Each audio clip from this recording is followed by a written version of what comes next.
Nagbabalik na naman ang inyong tagapaglingkod ng mga balita at pawang katotohanan lamang. Naging mainit nga na usapin sa mundo ng social media. Ang balitang sili, Satanas at Kuting ay nagbabalak tumakas sa bansa. Matapos mabunyag ang video naglalantad ng kanilang pagiging kurap ay nagdulot ng mas matinding galit sa taong bayan. Ang pagtatangkang pagtakas ay madalas makita bilang pag-amin sa kasalanan at kawalang respeto sa batas. Sa halip na harapin ang mga aligasyon, ang kanilang hakbang ay nagpapakita ng kawalan ng accountability, lalo lamang nagpapalalim ng kawalan ng tiwalas ng publiko. Ang naturang video ay tila nagsilbing mitsa ng mas malawak protesta at panawagan na sila ay panagutin sa kanilang mga ginawa. Hindi katanggap na ang mga leader na dapat magsilbing halimbawa ng integridad ay siyang pangunahing lumalabag sa batas na nagtutulak ng katiwalian. Ang pagtatangkang pagtakas ay isang insulto sa sistema, legal ng bansa at sa mga mamamayan naghahangad ng hustisya. Kung ang impormasyon tungkol sa kanilang plano ay totoo, kailangan agad na magpatupad ng travel ban upang pigilan ang kanilang pagtakas. Ang taong bayan ay may mga institusyon ay kailangang magkaisa upang masigurong hindi sila magkakalayo sa pananagutan. Ang gobyerno at ang batas ay dapat magpakita ng lakas at determinasyon sa pagharap sa ganitong hamon. Ang paglabas ng video ay isang mahalagang ebidensya na dapat gamitin sa korte upang masigurong maparusahan ang mga nagkasala sa harap ng krisis na ito. Kailangan magpakita ng lakas at pagkakaisa ang taong bayan, lalo na't ang katiwalian ay isang isyong matagal nang nagpapahirap sa bansa.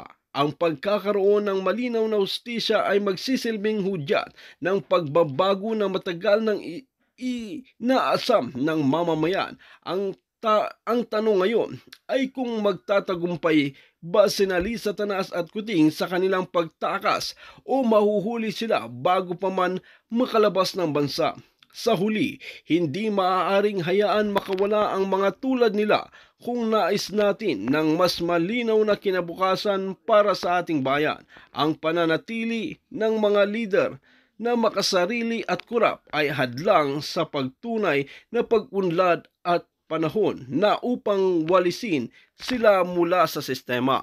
Para nga sa karagdagang impormasyon, panoorin nga natin ang buong video. At kung bago ka lamang sa aking channel, huwag kalimutan i-click ang subscribe button at notification bell para lagi kang updated sa ating mga bagong video. At para sa sulit viewers natin dyan, maraming salamat sa walang sawang pagsuporta. Duterte, wala na kayong ibang dapat panagutin sa buwang drug, hindi ako lamang. Ako lamang. Inaako ko lahat ang ginawa ng kapulisan dahil ang ginawa nila ay pagbigay luna sa isang tunay na problema na lantaran ng paggamit ng pinagbabawal na gamot.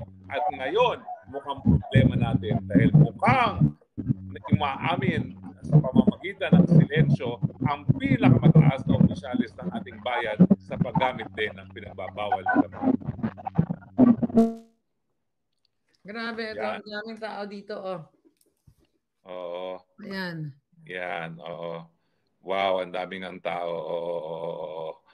Buti na lang, multiple ang ating visuals. Oh, di ba? Multitasking pang lol. Multitasking. Oo. Yes, grabe, nakakatuwa, folks. Sana talagang maaga pa, no?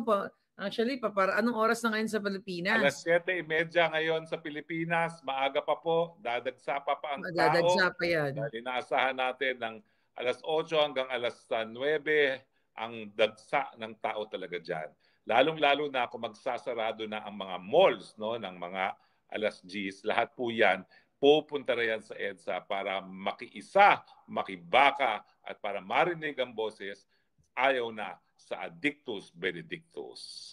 Oo, sana mayroong mga abogado dyan na ipagtanggol o manindigan dyan at hindi magpa-intimidate sa mga kapulisan. Kasi syempre, yung marching order dyan ay paalisin sila, no? So, I hope talagang tuloy-tuloy ang mukhang nasa mall na nga yung mga tao, naglabasa na nga mga tao, no? Hindi na nila mapipigil yan sa dami ng taong bayan. Kahit gaano karaming kapulisan pa yan, hindi na nila magpipigil ang ating mga mamamayan na nais madinig ang kanilang sama-samang sigaw na Marcos resign. Ayan, ang mga tao. Mukhang Paskong-Pasko na sa Pilipinas. My God, Paskong-Pasko. Pero syempre, malungkot ang mga tao dahil mataas ang bilihin dahil sa bangag na presidente. Kaya naman, sana tuloy-tuloy na itong ano natin, ang ating pag-speak up day. Yun natin, pag-interview natin sila. Well, talagang tuloy-tuloy na po yan dahil alam na, pampakin mo, nakalimang araw na tayo, ha? Ikalimang araw na ito, ha? Hindi naman ito panandalian lamang. At marami nagsasabi, ayaw na nilang umalis ng EDSA hanggang hindi mawala ang Dictus Benedictus. Yes. May mga nag-comment na pinapalayas daw sila sa EDSA Shrine. I hope, ayun, no, si Jack. I don't. Okay. Wala na silang magagawa, miski palayasin kayo, napakadami nyo na.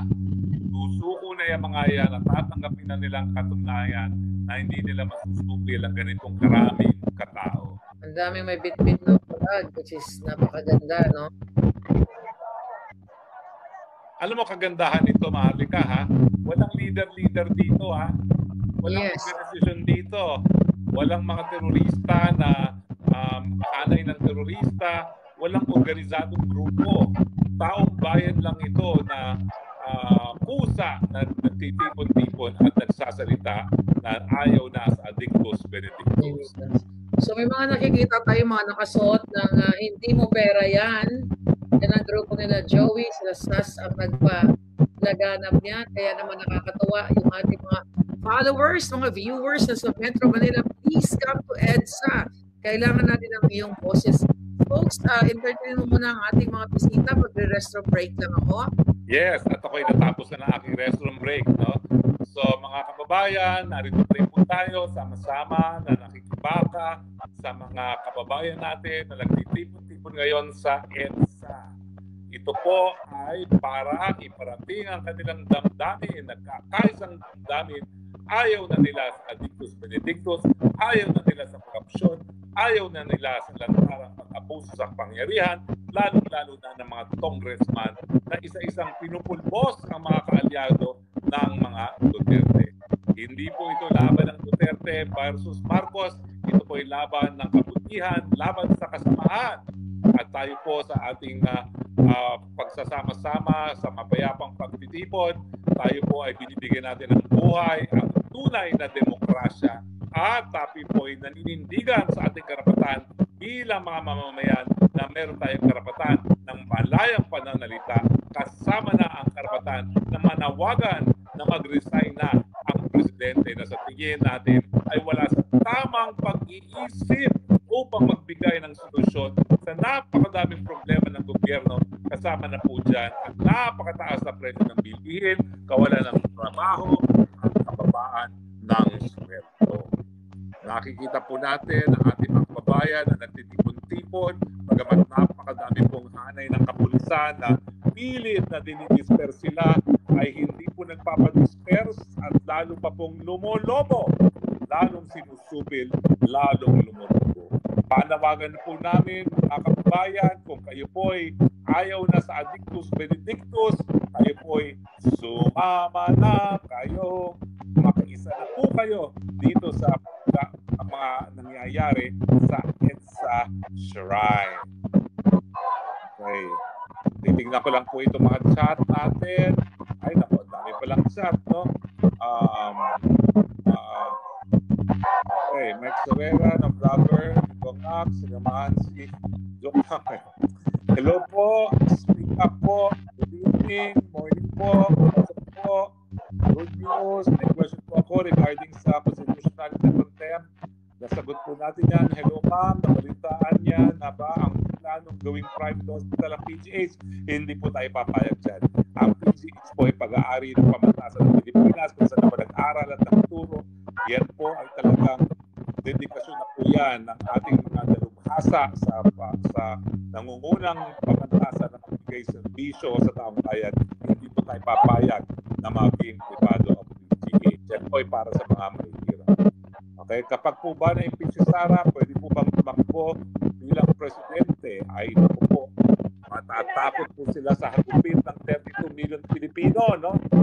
Lalo na ang mga kongresista na wala pa sigurong 50,000 ang mandato galing sa taong bayan. Okay?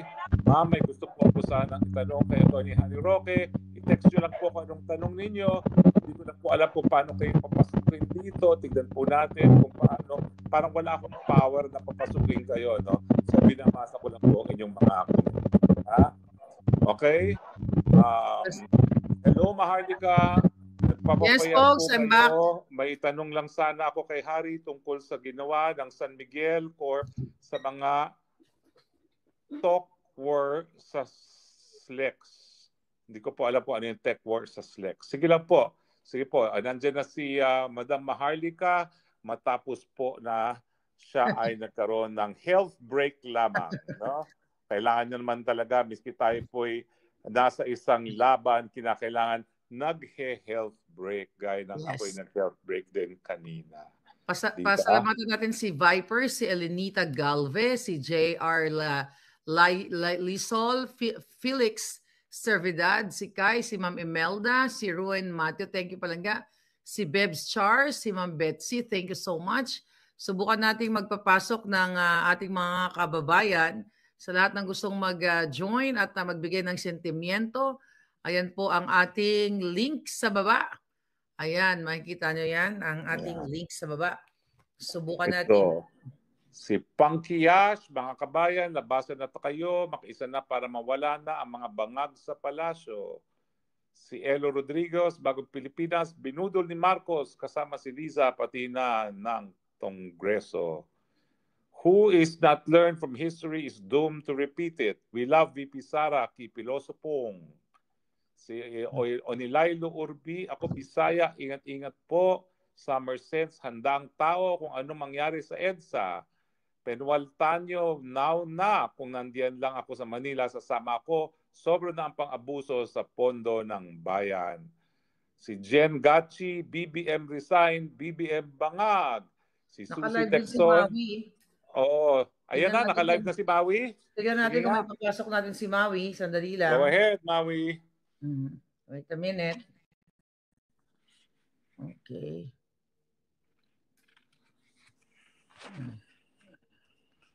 Umalis ka na! Kami bayad!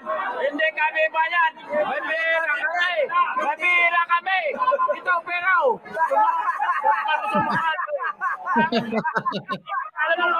Ano daw? Hindi na siya bayad, may pera daw siya. O diba? May sarili.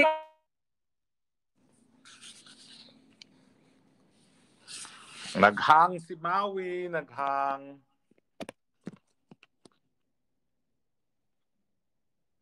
Nako, naghang. Maharlika, naghang si Maui. Pero tayo, hindi tayo naghahang. So anyway, habang inaantay natin. Mga bayaan na! Ayan na siya, ayan na si Maui. O, diba? Go ahead, Maui. Alam nyo ate, hindi kinat namin, hindi babayaran pera. May sarili kaming yung prinsipyo. Hindi mo kang pera. Ayaw ka nga mo kang pera.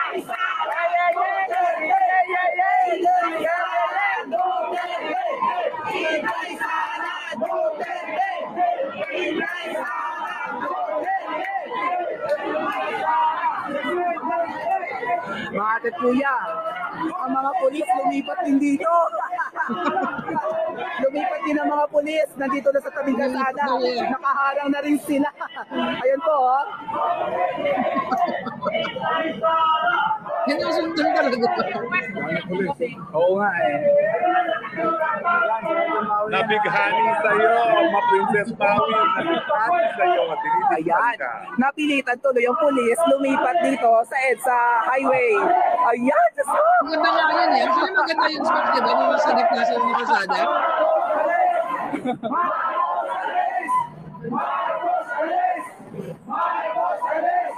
Marcos, Nakakataba ng puso, nakikita natin, ha? Magkatsaga kami dito. Magpapagod. Diba? Nawawala ng boses. Literal and figurative. Hindi tayo pinapagsalita. Hindi tayo pinapayagang ipahayag ang ating damdamin, ang ating pananampalataya. Magdadasal sana tayo doon. Pinagbawalan. Alam nyo, in a way, naramdaman ko na parang nabastos din yung ating mga kababayang Muslim. Kasi kasama namin silang nagdadasal kahit hindi sila Katoliko. Pero itinaboy sila ng mga pulis. Mga sir naman, mahal namin kayo eh. Bakit kayo pumapayag na ginagamit kayo?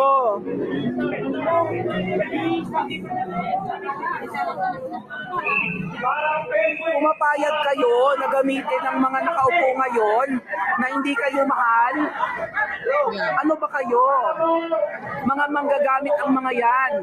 Iba ang pagmamahal sa inyo ng dating Pangulo.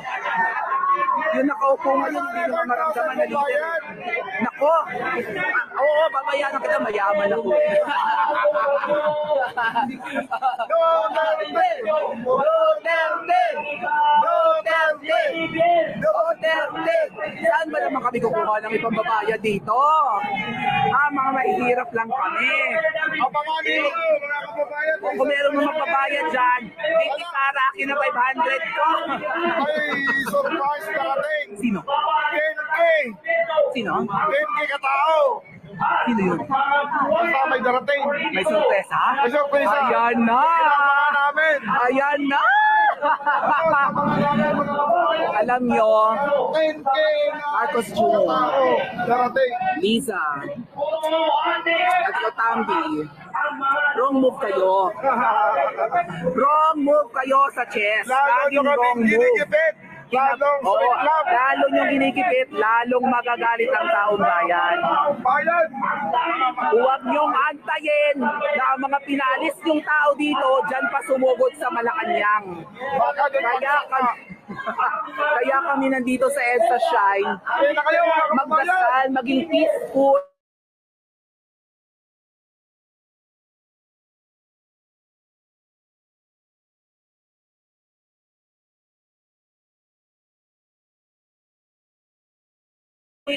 Terorista, ordinaryong tao itong lahat.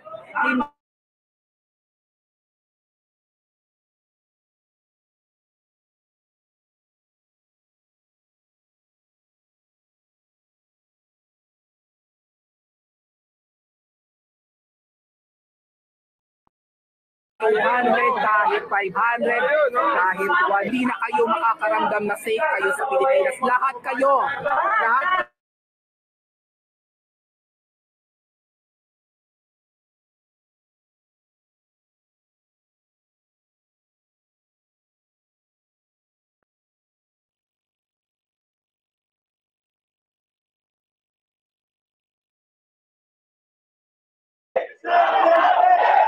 Pilipinas. Nalipin niyo po ang mga taong bayan! Bumalik niyo kami sa Soko! Nandito kami! Wala kami! Narinig ko yan? Kaya yung bayaran niya ng 200? Hindi ng kaya! 500? Mamasahe ka! Nasulila pa lang at saka parking! Sobra nyo kaming ninuyurakan porque mahirap bayaran kaagad. Bastos kayo! Hindi kasi kayo! Kayang bayaran! Hindi lahat!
Ano nagsiri? Sige, punta ko kayo mamaya.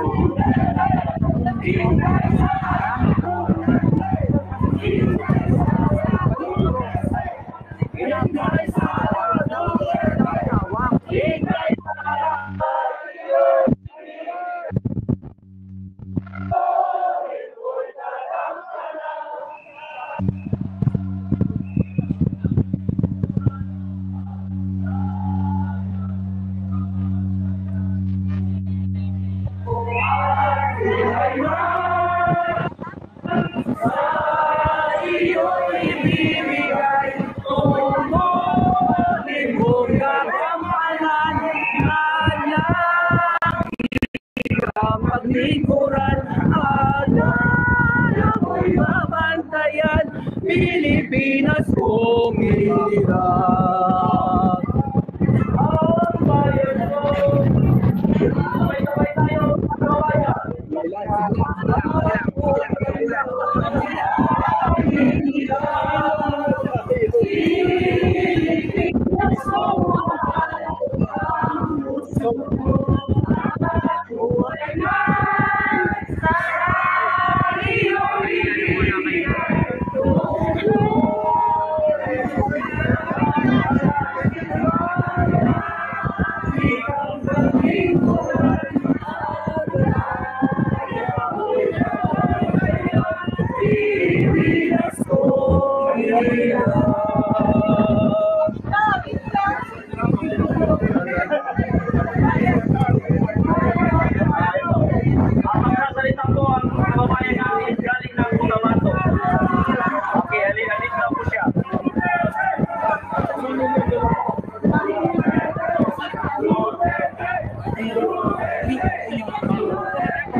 Nandito po ako ngayon, sumasama sa iyo at nakikisa upang ipaglaban ang ating karapatan bilang mamamayang Pilipino.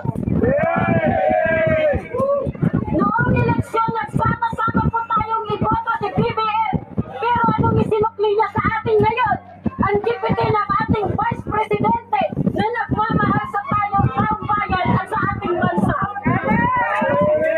Kaya wag po tayong matakot, mga kababayan ko. Manindigan po tayo at lumaban para sa karapatan ng bawat isa sa atin. Lagi po natin tandaan na kung hindi dahil sa atin, hindi po sila mailuklap sa kanilang mga pwesto.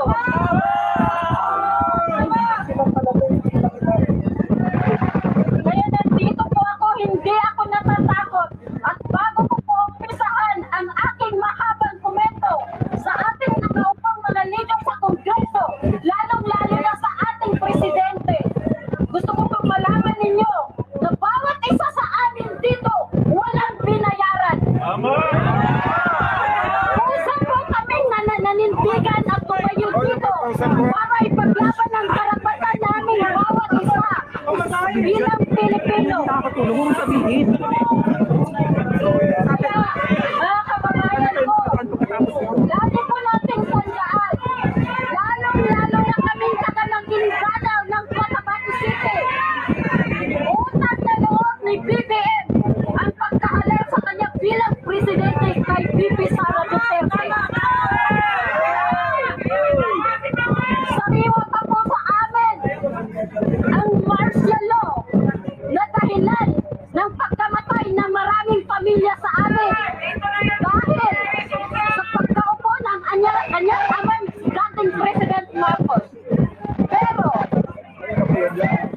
Nagtiwala ang taong bayan, nagtiwala ang mga Muslim, lalong-lalo na sa Maguindanao, sa mga Marcos, dahil kay VP Sara Duterte. Mabuhay ang Duterte!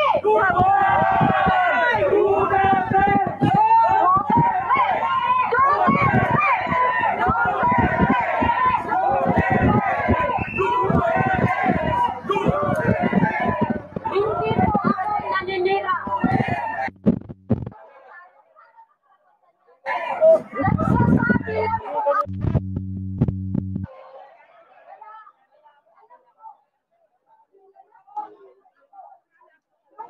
Nagpapatuloy pa rin po ang ating live stream dyan sa pagtitipon ng ating mga kababayan sa EDSA, kung saan sila po ay nagpapahiwatig ng kanilang damdamin na ayaw na nila sa Addictus Benedictus, pikam-pikan na sila sa korupsyon, pikam-pikan na sila sa palpak na liderato. No?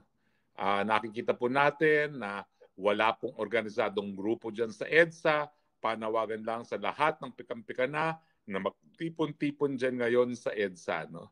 At ngayon po, nagsasalita mga ordinaryong mamamayan, wala pong politiko dyan, ordinaryong mamamayan po ang binibigyan ng megaphone, wala pong entablado, at ang talagang nais lang nila madinig ang kanilang damdamin. Lumolobo na po ang tao, sa tingin ko po, malapit nang umabot sa 10,000 ang nagtitipon-tipon ngayon dyan sa EDSA. No? At ang inaasahan po natin, pagdating ng alas 8:30, alas 9, dyan po ang pinakamaraming dagsa ng tao hanggang alas 10 kung kailan po magsasarado ang mall. Ngayon po ay araw ng Nigat Andres Bonifacio at bilang paggunita sa kabayanihan ni Gat Andres Bonifacio, marami po tayong mga kababayan na minabuting maging bayani ngayon at manindigan dyan po sa EDSA. Tama po, lahat po ng nasa EDSA ngayon ay sila po ang mga modernong mga bayani.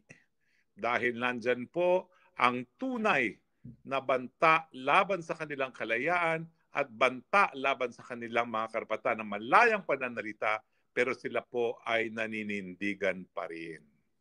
Yes, at dahil dyan, kasama natin ngayong gabi, si Z, Palangga Z, are you ready? Unmute your mic, please. At tignan natin ang iyong reaction dito sa kaganapan. I hope nandiyan ka. Yes, Maharlika at Attorney Harry. Magandang gabi po sa inyo. Ako po ay nanonood at meron po akong popcorn. Yes, Z. Mukhang nawala yung sound mo, Z. Hello po. Wala ka, Z. Yeah, go ahead. Opo. May Ay, popcorn ka? may popcorn po ako habang nanonood. Pahingi naman dyan. Pahingi ng popcorn. naman may hakubina. Hakubina. Galing Ay, masarap Paris. yan. Masarap yan sa kape. Kaya nga, inasaw-saw ko siya. Si anong kaganapan dyan? Anong nakikita mo na hindi namin nakikita?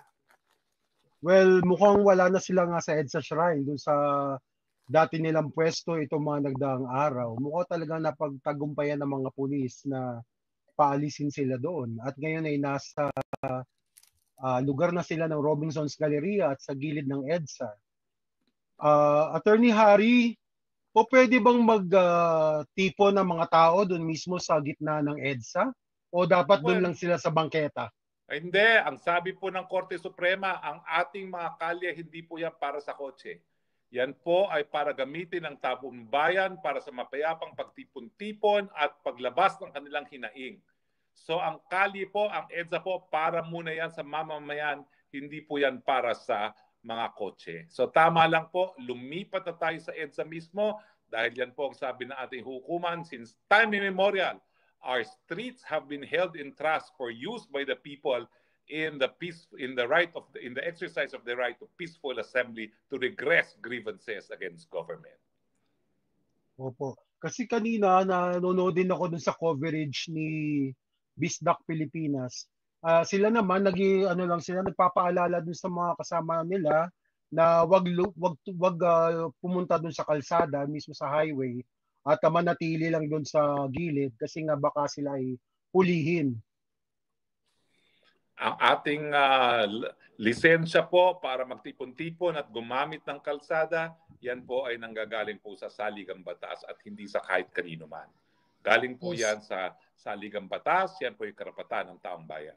Spoke Z, sabi ng ating mga nasa ground, it's time daw na manawagan na sa mga parallel groups and social civic para mag-join na sa EDSA dahil nga napakadami na daw ng tao ngayon kaya dapat samahan na sila ng ating mga kababayan na sukang-suka na sa presidente nating Adictus Benedictus. Noong aking kabataan, ang aming panawagan ay sumama na kayo, sumama na kayo, tara na po sa EDSA. At kung tayo po'y mananahimik, lalo pong lulubog ang ating kabuhayan sa ilalim ng isang presidenteng Adictus Benedictus. Siguro, Maharlika, patugtugin natin ng bago nating national anthem muli. Yes. Ang Nabudol Hymn. Okay, kakanta muna tayo, Z. Are you Sana ready? mapatugtog yan sa EDSA mismo, no? Okay. At gawa natin ng mga TikTok natin. Oo, sinend ko na yan at nagba-viral na ngayon. Sinend ko na yan sa group. Okay mga kababayan, sabayan nyo kami. Tayo'y kakanta ng bonggang-bongga. Nabudol tayo. Ito po ang himno ng bagong Pilipinas. Mahigit 5,500 flood control project ang natapos na at marami pang iba ang kasalukuyang ginagawa sa buong bansa. Alright, sing it!